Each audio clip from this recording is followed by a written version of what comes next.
And welcome back, everyone. Welcome back to the Walski Group. I'm Maya. Well, this is going to kind of be a two-part one.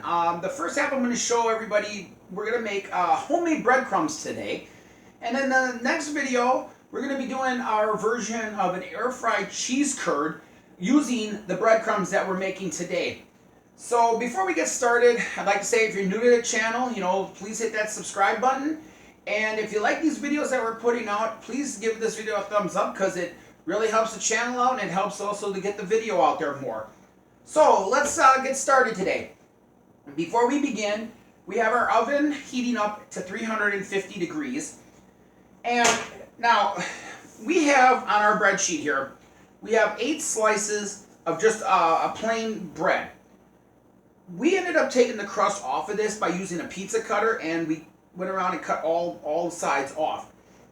If you wanted your breadcrumb to be a little more rustic, you could leave the bread crust on and it'll give it that rustic kind of flavor.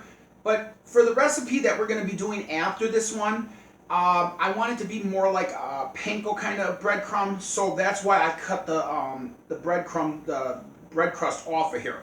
So we got 8 pieces of bread lined up here on our baking sheet. And now next we're going to melt is some butter. Now I found for 8 slices of the bread, 1 stick of butter is more than plenty to coat all the bread. So once this starts to melt, I'll show you the next step and we'll come right back. Alright, so now we're back. So the butter is starting to melt here.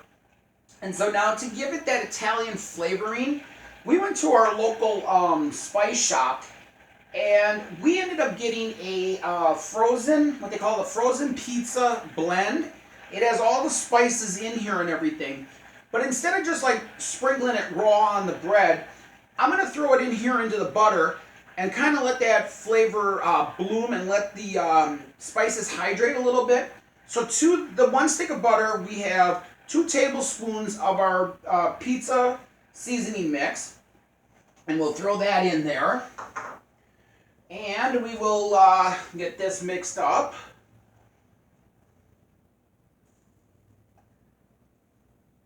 And you can already smell it as the spices hit this hot butter.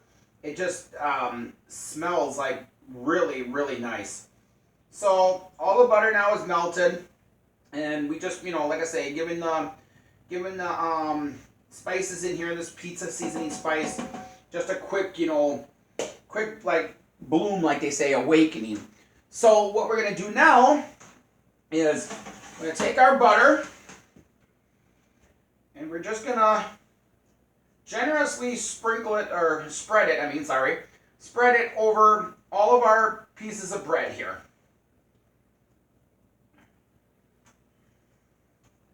And the smell from that Italian seasoning is just, or not Italian seasoning, I mean that pizza mix is so wonderful. But you could also probably use Italian seasoning if you wanted to. But like I say, I wanted to, a little more flavor, a little more, taste for my breadcrumbs here. So that's why I went with this pizza one. But like I say, Italian seasoning will work just as fine. Alright, so then make sure you coat each piece of bread, and I'll show you that once we get this done here.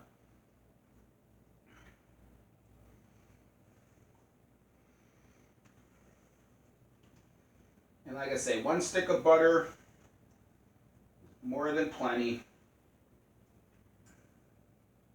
Alright, so there we go. Now we got each piece nicely coated. Let me just put this off to the side here. Alright, and as you can see, we got them all coated. Now, we're going to throw these into the oven at 350 degrees, and we're going to throw them in with the oven on for 5 minutes. So we're going to set the timer here.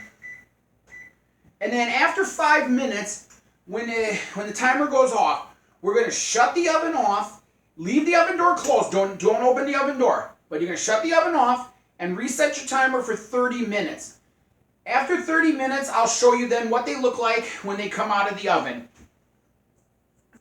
All right, so we're back. Like I say, now these have been. I cooked some. I did some earlier just to speed along the process here. But when they come out, they're still going to be a little soft at a touch. But what you want to do is when you take that sheet pan out of your oven after 30 minutes, let the bread cool down. Let it sit on the pan and just continue to cool down.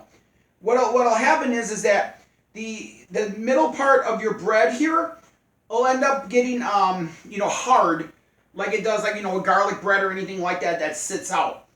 And so I'll just kind of show you. This is what they look like once they're done. And I don't know if you can see that on the back, but it has a nice golden brown to the back side of this. So how do we turn these into the breadcrumbs? Well, we got our little food processor right here. And what we're going to do is we're going to just break these pieces into into half and half, like this. And then we're going to pulse these until they're about breadcrumb consistency. So let's take care of that.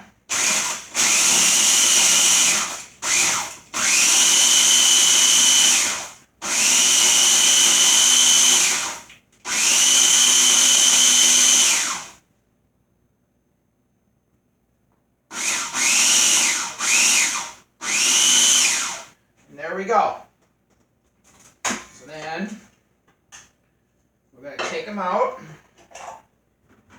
And I put them into a container like this. This is just like a what would you call that? Like a sandwich container, food holding container. And if you're not going to use these breadcrumbs, let me put this back over here.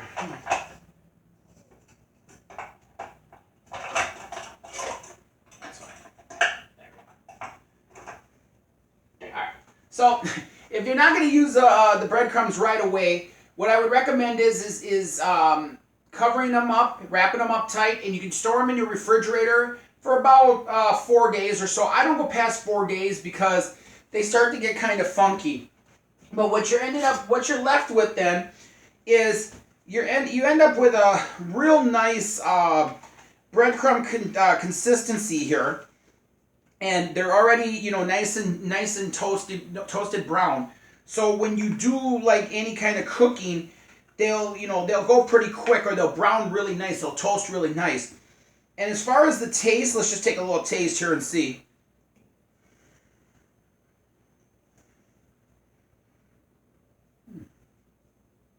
You get that buttery garlic kind of taste.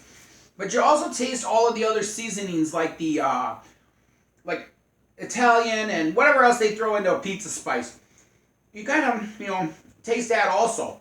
So that is how we're gonna make about our version of 2 crumbs worth of homemade breadcrumbs. And like I say, from here, the next video, we're gonna show you how to do an air fried cheese curd, which should be really interesting and really good because. I don't always like to cook with the oil because it makes such a mess. Even though I have a fryer, I have a pot, I have everything for this, but I just feel like, it makes too much of a mess, and I'm always looking for like a way to do it a lot simpler, a lot better. So join us on the next video, like I say, when we're going to do the air fried cheese curds. And until then, like I say, if you're new to the channel, please hit that subscribe button. And if you like these videos, please give them a thumbs up.